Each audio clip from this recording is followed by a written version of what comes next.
insurance is such a powerful tool for people to avoid these negative shocks in their life, which are often the things that drive families into poverty. I think insurance is such a powerful tool across the board, and not just for car, but life and health, of course. Part of it is being able to educate and present this to people in a way that's not completely opaque and impossible to understand, right? And so helping people learn about what's out there and really what these things are supposed to do, rather than just kind of suck money out of your budget every month. I'm Nestor Hugo Solari from Sigo Seguros, and this is the future of insurance. This episode is brought to you by Medallia, the market leader in customer and employee experience.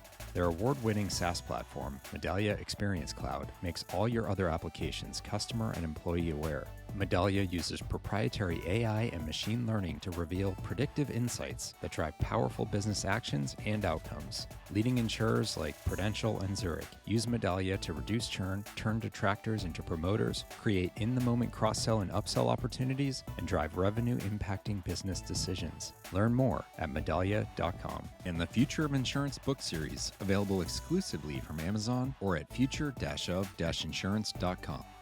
Thank you for joining me. Thanks for having me, Brian. So I want to hear, well, I know it, but I want to hear for everyone else. Like, I want to hear the story of Sigo. This was one that when I heard your pitch, like, I don't remember which InsurTech, probably New York event. I was just kind of like, wow. And why isn't this already a thing? The good news is when this is airing, it is already a thing, at least for some people. So tell us a little bit, tell us about you, but tell us about how that led to Sigo and what you're trying to build. Yeah, man, I'm not an insurance guy by training, I guess.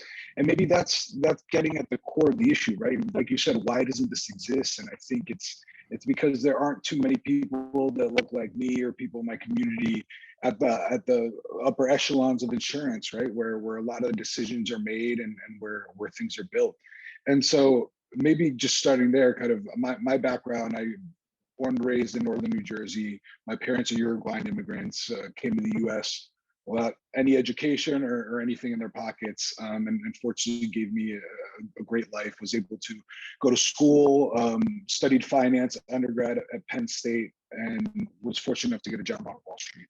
And that was kind of my dream job at that point. And started my career in investment banking at Goldman Sachs, and thought that was amazing. Learned from a lot of the smartest people I've met, worked really hard, learned a lot about hard work and being a professional, but really realized pretty quickly that wasn't the career path I wanted. And so that's when I started looking around for something that I felt had a little more purpose, and I moved into the impact investing space. And so in impact investing at that time, it was primarily investments into microfinance. And so what I was doing was private equity into financial institutions in emerging markets. And so really looking at taking traditional financial products and making them accessible to the broader population. And we did that a lot in Latin America and Asia. And then I started looking for applications in the US. I decided to go to business school to start my own business. When was and that? It kind of, that was 2017 when I went to business school. So coming up on 4 years ago, when kind of the light bulb moment, right? Once you see it, you can't unsee it. You hear that a lot about insurance, particularly. But I saw family members, people in my community struggling to get auto insurance, particularly people that I thought were super safe drivers, great risks, very responsible, always paying their bills. And yet they had to jump through all these hoops that I wasn't used to seeing for auto insurance, right? I thought everyone would just go on to Geico or Progressive, get a great price and get insurance. And that's really not the case.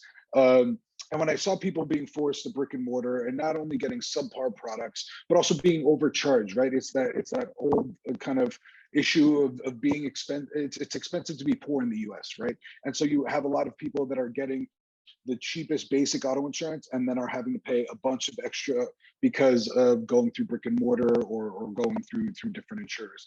And so that kind of really rubbed me the wrong way because it seemed like it was disproportionately people of color, minorities, immigrants, and the working class generally. And so at that point, that's when I decided, hey, I'm going to go to business school. I'm going to focus on solving this problem.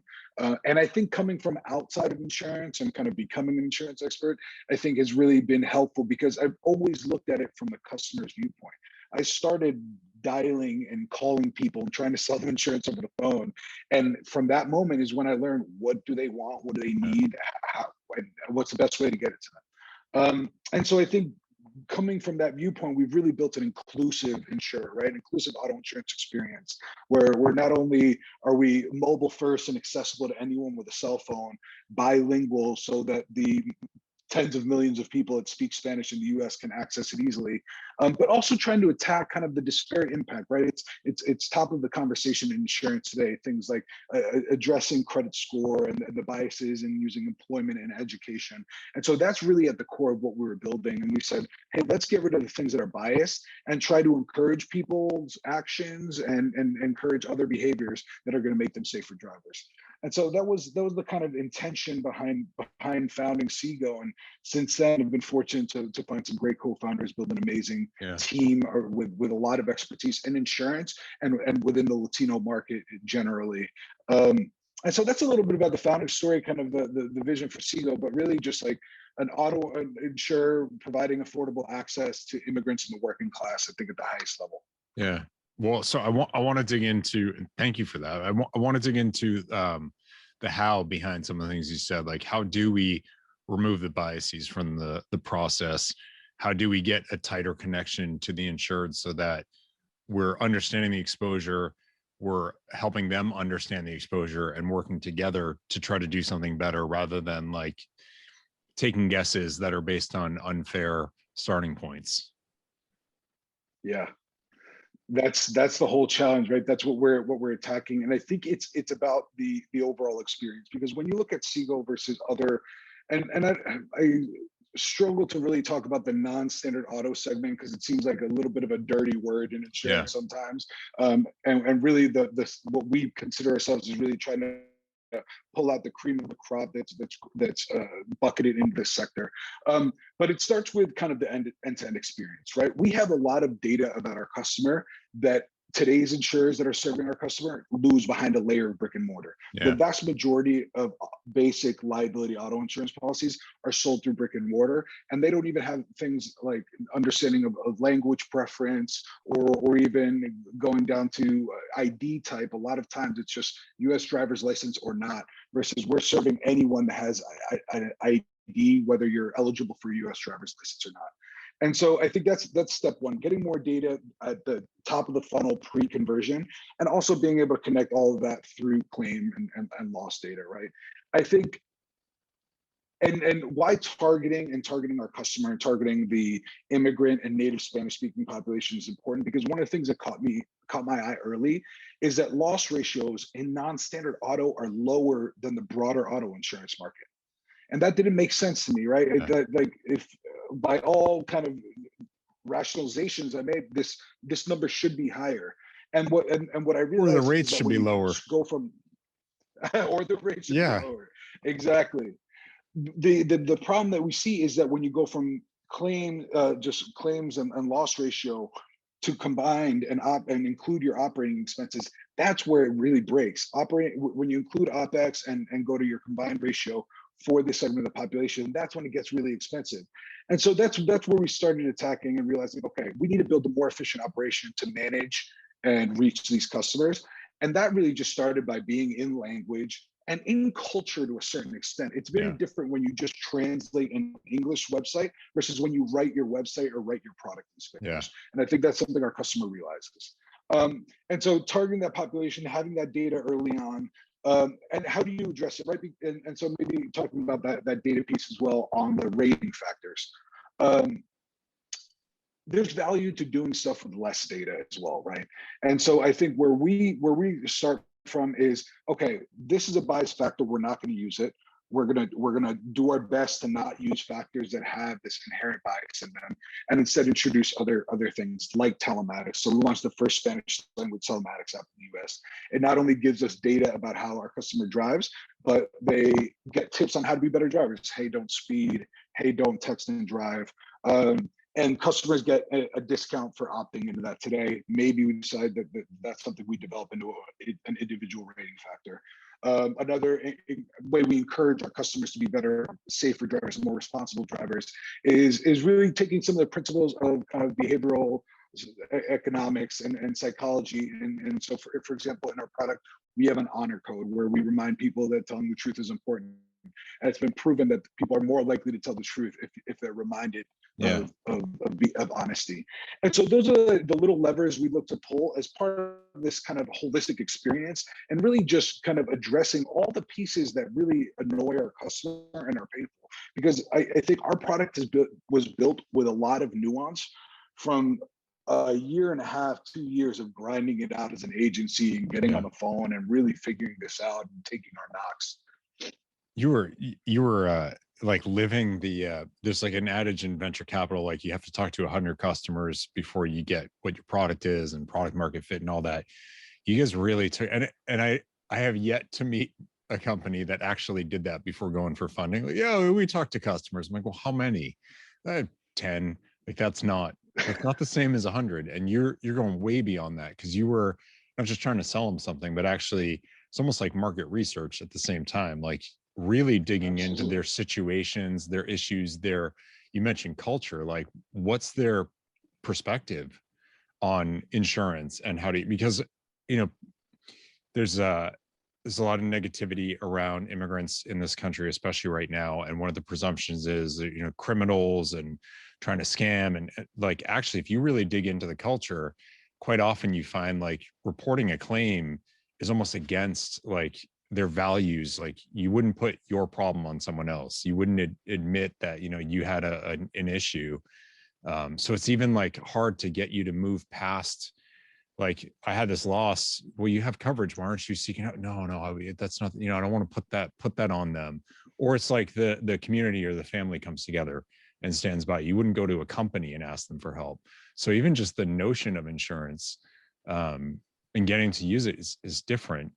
But we have a lot of there's bad actors in any culture, in any group. And we have a lot of misunderstanding of, to put it really nicely, of people's intentions. But you got into the culture firsthand to really understand, like, what do they care about? What do they need? Will they believe me when I tell them we'll stand by you? When I tell them I'm not going to overcharge you, because no one has stood by that promise so far. Really, like, you grind it out. Absolutely. And look, I think it comes down to a couple of things when you look at culturally, right? There's, and you alluded to it, the skepticism of institutions that comes from a couple of places. One, being Latin American and across Latin America, there's a skepticism of the government and of big institutions, because countries have been taken advantage of historically by their governments and big fruit companies in the Caribbean. Beyond that, then being an immigrant to a country that has even recently had a lot of anti-immigrant or anti-Hispanic minority rhetoric, even adds to that skepticism. And it's like, if someone is undocumented, they may not feel comfortable giving all their information to an insurance company that they may feel has some regulatory tie, has some tie to the government, right? And so building that trust and relationship was a huge part of it. I think what I realized is, look, I went for several hundred phone calls early on. I mean, we took a lot of no's to figure out which carriers we needed to be appointed with, figure out which customers have this problem, maybe not affluent customers in Pennsylvania or rural Pennsylvania, but people in Texas and Florida and California, right? And so I think that also taught us, hey, people care about cost. People get very frustrated with how opaque, not just how opaque the way pricing is derived. I think that's less of a concern versus just opaque on what are the cash flows required for me to keep my insurance. Because a lot of insurers are like, okay, there's a down payment today, and then in 3 weeks you start your monthly payment, and then that's for 4 months, and then you have another renewal payment with a fee, and then that switches a month later. And it's more than anything, a lot of times customers are reaching out and saying, hey, what am I supposed to pay this month? Yeah. And so that those small fixes were easy for us in creating our own product. And just to give you a small example, we show the customer one price, and that's what they're going to pay. There's no other fees, there's no other premiums. Your next payment is in 30 days, and it'll be for that same dollar amount. And I think people will be surprised by how those small tweaks help build this customer relationship, because ultimately, and insurance, right? The value in insurance is that in that fat tail that stays with you forever, right? You acquire a bunch of customers, a lot of them churn, and then you keep your valuable long-term customers that are low risk and retain well. Part of the problem with this segment of the market is that no one's really figured out how to retain the customer in our community, because no one's done a good job. And so I think one of the things that allowed us to go from agency to MGA operation and build our own product was that we were seeing phenomenal retention in our agency business. I've heard anywhere between 3.5 months to 10 months for average life for our competitors. And we're seeing retention that it suggests we're going to keep customers for over 6 years. And so it's just that realization is what gave us the confidence that, hey, we can build this better product and even do a better job delighting and retaining this customer. You mentioned translating the website, because that, whether it's that, and it's like anyone who's used Google Translate, like it's helpful, but it's not the same as speaking to the person as the person speaks. And your family being South American, half of mine is like, every country has Spanish a little bit different, and there's colloquialisms and stuff. And if you catch that, that makes a huge difference in their comfort level. And they may be able to speak English, but are they as comfortable as in their native tongue and what they grew up with? And, you kind of need to meet them there to be able to interact and be trusted and have trust go both ways. Because otherwise it's like using a translator. It's fine, it works, but they're not talking to you. They're talking to a translator who's talking to you. And even that like subconscious separation reinforces the fact that we're not together in this. Absolutely, 100%. And I think that was one of the things that convinced my co-founder Julio early on. Shout out to Julio. One of the smartest things I've ever done is partner with him. He's a good friend and classmate of mine. But when I asked him to join me, one of the things that he said kind of really changed his mind was he was trying to get a quote in Spanish online. He couldn't. He went to these big guys, their websites, and they wouldn't even have their website translated. I think a lot of them got their act together somewhat and have since translated their websites, but still you can't get a quote and bind in Spanish, etc. But and the documents aren't going to be in Spanish. You're absolutely right. Oh, right, exactly. And that's filed legal documents. We're working through. Yeah, exactly. And so that's something we're trying to solve, with like at least a rider and explanatory text. And I think, like you said, when you're doing things in Spanish, it's different than translating from English to Spanish. And why do you think so many people are going through these brick and mortars that have bilingual staff and agents? It's not because they want to pay $200, $400 in broker fees, right? It's because really they're left without an option. I think the thing that really, I think, convinced me that there was something here as well was when I realized that we had a WordPress form that was asking people for 5 pieces of information. And when we sold our first policy over the phone, it was like, wow, there are desperate customers that even need this product, that are willing to fill out this bootleg MVP WordPress form and take a phone call from a stranger and buy a promise to pay him in the future. And I think that's, and when we realized that customer was out there, that's who we started building for. And so, and I think language is a key part of that. And so everyone on our team speaks some Spanish. The majority of our team is fluent in Spanish. And I think it's core to kind of the way we look at our market. Yeah. Well, so talk to me a little bit about where you guys are at, because as we're recording this, you're already live, you already have policies. As this is coming out, big launches happen. Like, tell me where things are at and what's the plan. Yeah, getting ready for the official launch. Like you said, we've soft launched and have started kind of making sure the piping is working and everything is in place. But it's really the culmination of a lot of hard work. We've been able to get some great partners on the reinsurance, fronting, tech side, claim side. We've been able to structure a program that we think is particularly is materially different than what's out there in the market, and is going to be particularly valuable to immigrants in the working class that are buying your basic liability auto insurance. And so with that confidence in the superior product, now what we're doing up is drumming up the noise and getting ready for an official launch in Texas, which probably would have happened by the time this airs. And so excited to get the word out. I mean, the intention now is to rapidly kind of get the word out, scale in Texas, kind of show people what we're working with, and expand to other geographies where a product's needed as well. Because it's not just Texas. I believe Texas is going to become majority Hispanic this year, actually. I believe California already is, and like I mentioned before, Florida is another state that has challenges.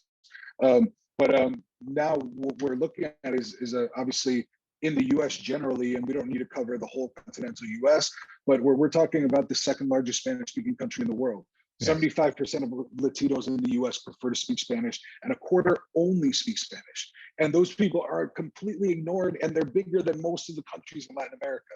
Yeah. And it's just this huge, obvious opportunity for me and our team, because we know people that are undocumented. We know people that have struggled to access traditional financial products that are essential, right? Because ultimately, even when you look at our market, broadly, people buying state minimum limits, 40% don't even have a bank account, but they're buying auto insurance because they're legally required to, right? And they need it for that security and safety.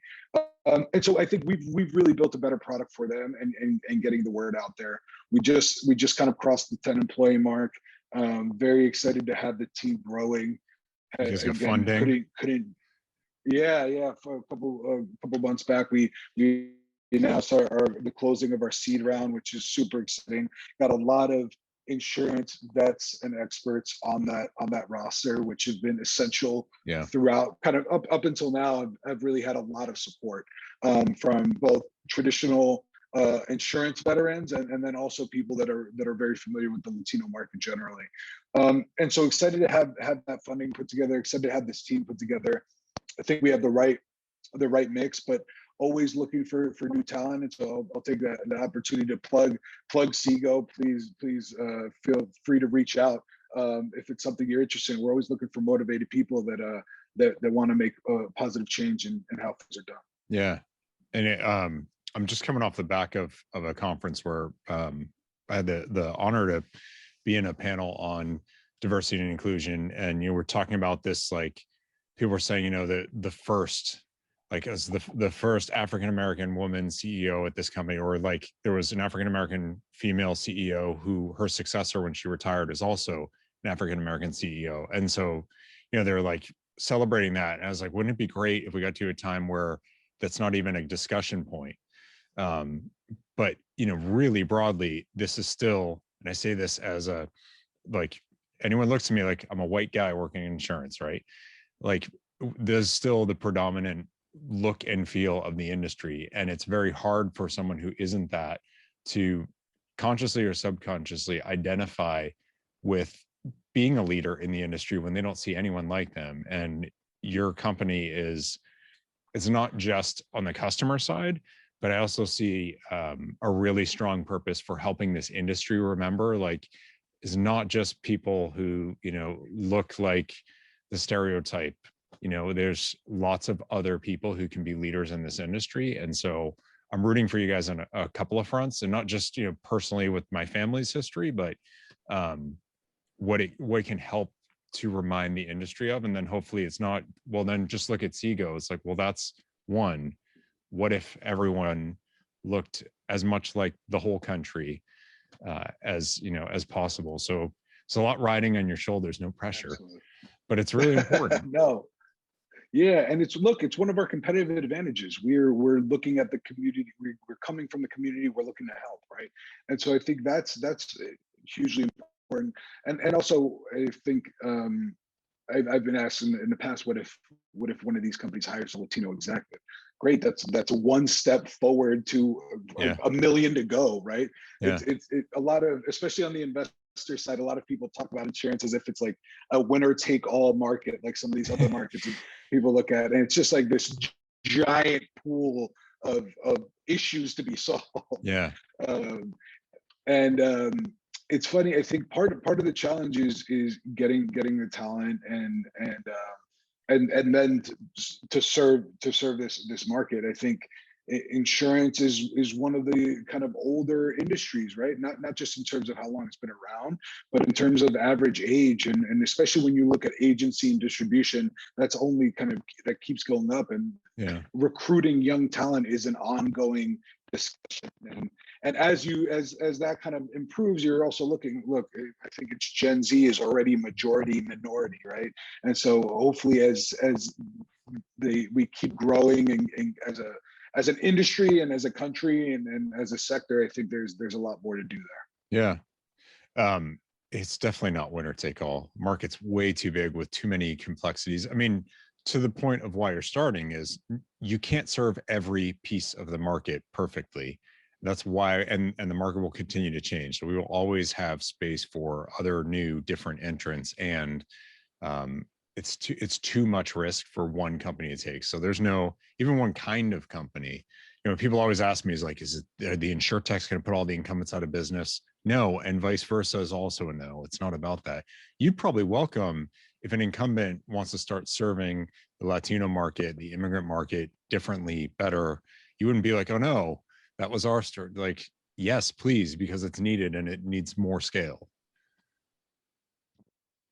Yeah, if anything, that means we're highlighting the problem and more people getting involved and helping the community is great. I'm not worried about, like you said, being put out of business. I'm worried about people solving this problem. And I don't think it'll ever be fully solved. We're moving towards something better. And hopefully if it was fully solved, then maybe we could move on and solve other issues for our community as well.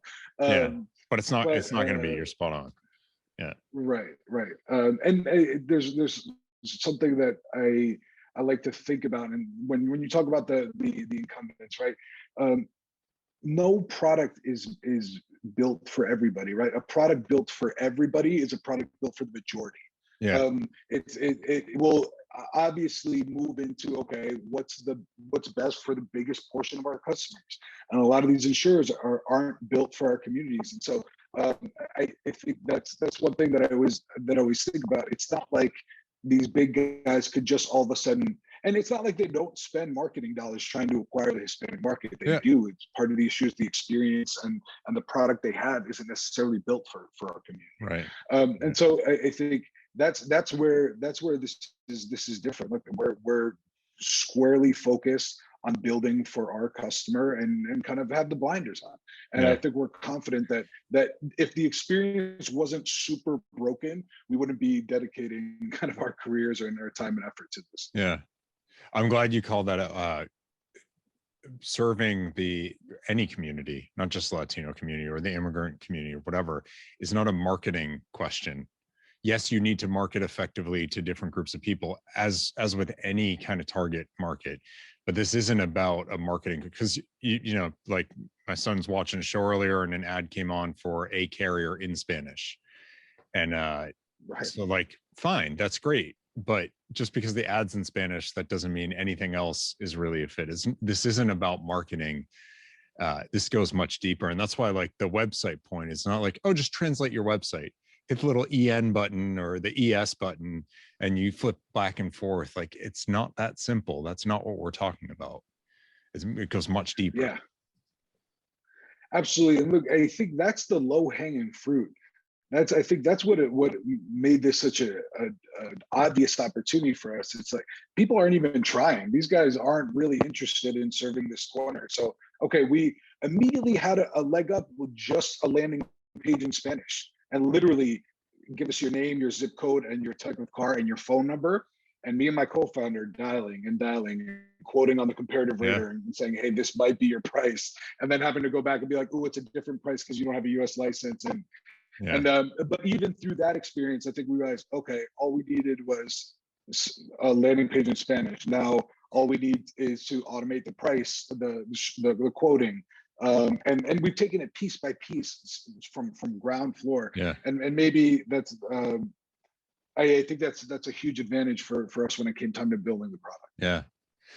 I don't want to put you on the spot if you don't want to share this, but you shared a personal story from your family that sounded like kind of that wake up moment, like this is why it's really broken. If you're willing to Because it's really powerful, Yeah. and it's got specifics that I think actually a lot of people who don't realize what this is will be shocked to hear just how, when you talk about the costs and everything, how far off things are and the process pain that people are being put through. Absolutely. And it's funny because a lot of people will hear what we're doing, and like you said, when you don't know anyone in the community that's being served, it's easy, it's an invisible problem, right? It's an Yeah. invisible issue, and then it becomes okay, questioning the storyteller's credibility on this thing that I've never even heard of. But the challenges for getting insurance for particularly my aunt was when this first came up. When this first came up close to me, because I had seen private equity rolling up these insurance companies that had Spanish names. I was like, that's interesting. Don't really know what that's about. Like auto insurance agencies with Spanish names, cool. But then my aunt had helped me for help with her budget, and we started looking at it. And one thing that caught my eye was she had been paying extra fees on her ACH insurance payments. And it was their ACH insurance payment for her premium. And then I think it was like a $12 fee. And I was like, that sounds strange. Maybe I've never seen that before. And then that was just kind of the first, started peeling back the onion. And then she kind of walked me through her experience. She said, look, I wanted to do this online. I went to a couple of the big guys, got quoted something ridiculous. And then asked a friend, started calling around to brokers and other agents, found one that would sell me insurance, but then he required me to come into the office because they wanted to check her ID. They wanted her to sign her documents in person, and they wanted to inspect her car. And all this, while she was telling me this experience, I was sitting there kind of like in disbelief, like, man, is it really is it really that easy to beat these guys and just build an app where you can do this all online? And the famous last words, is it really that easy? That was a while back.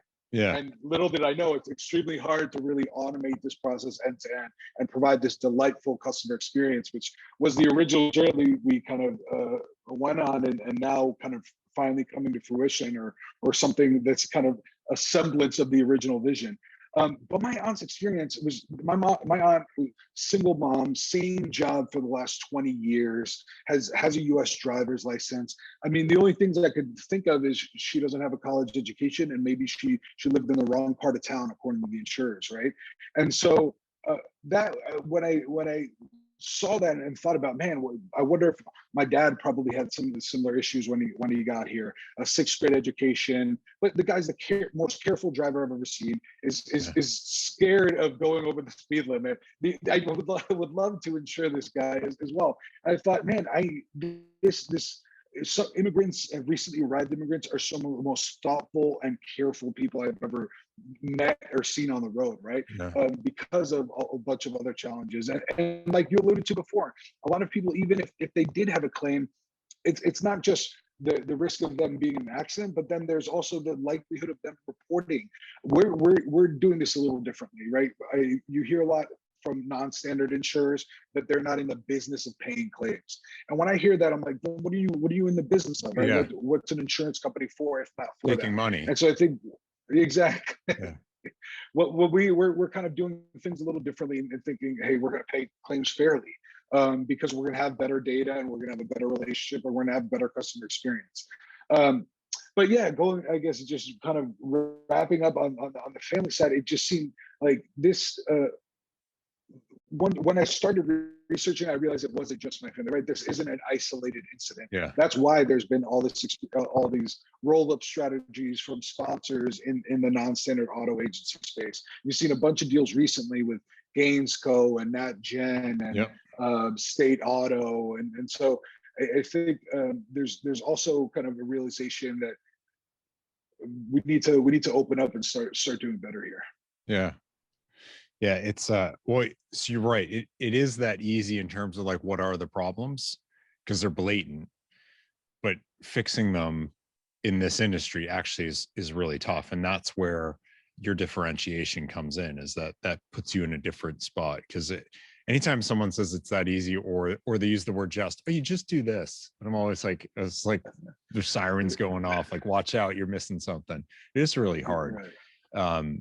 But for the customer, multiply that out over millions, it's much harder for them than it is for you as one company to figure it out. And it's worth doing. So I appreciate the mission you guys are on. And it's awesome to see you hitting these milestones, getting out into the market, because it's long overdue.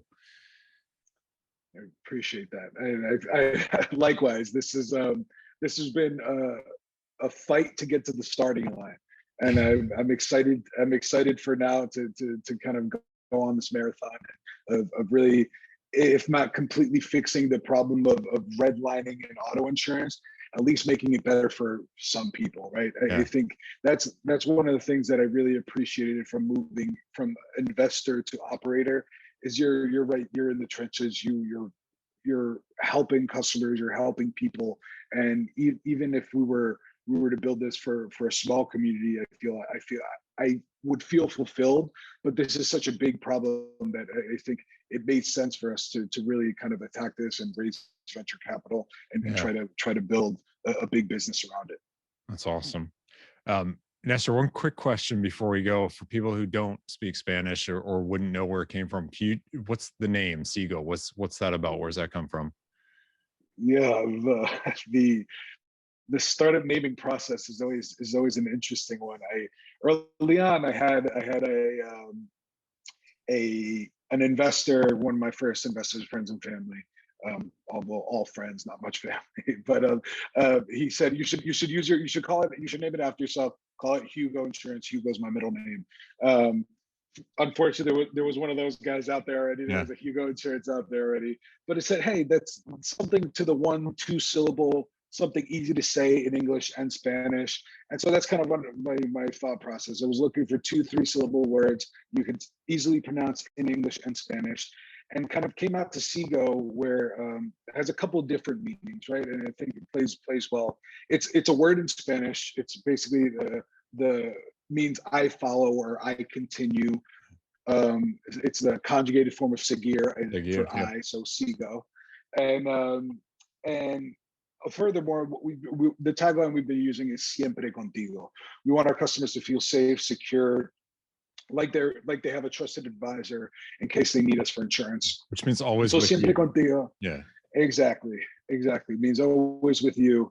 And so the first 2 words of siempre, S-I, and the last 2 letters, first 2 letters of siempre and the last 2 letters of contigo, or Sigo as well. So it seemed, honestly, that all came together post naming. I first said, okay, this word, 2 syllables, easy to say in English and Spanish. Yeah. Sigo Insurance and Sigo Seguros, the domain is available. So let's go with it. Went on freelogomaker.com and nice. Something like well, that's how you pass the savings on. So it's important. Exactly.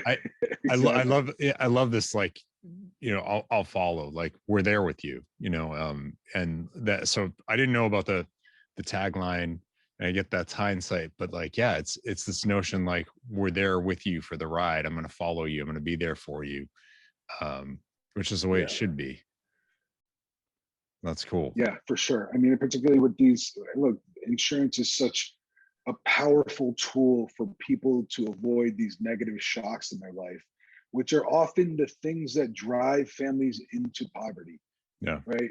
Things like a bad car accident, God forbid, or someone getting sick or injured. I think insurance is such a powerful tool across the board, and not just for car, but life and health, of course.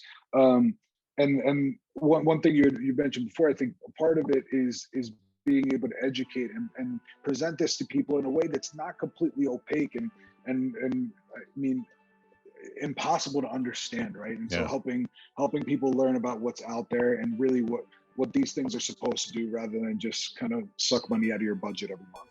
Yeah, I love that.